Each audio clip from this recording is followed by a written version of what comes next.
Do you have time for tea? Well, not just any tea. This tea was inspired by a museum.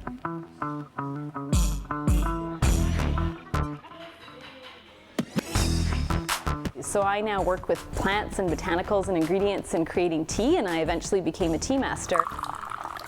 As a child growing up in Victoria, Daniela Kubelik was fascinated by the Royal BC Museum. It was there she discovered a passion for ethnobotany, the study of the relationship between plants and people, which led her to become a lover of tea and the owner of her own tea shop, where she invents new flavors. The Royal BC Museum blend, it's a combination of black tea and native ingredients. So we've got plants and botanicals that were grown in the province of BC. Daniela is giving the proceeds of the tea to the RBCM Foundation, which supports the research projects that take place in the museum's Fannin Tower, including the Herbarium. Black raspberry, salalberry, salmonberry.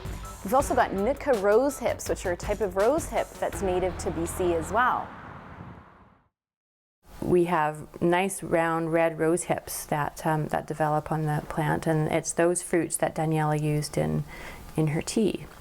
This particular specimen was collected in 1896. Whoa, did she just say 1896? How would you like the job of looking after dried plants from all over BC, some that date back to the late 1800s? As the botany collections manager, I'm responsible for looking after about 215,000 specimens of dried plants. That kind of responsibility, not my cup of tea, but it is important work.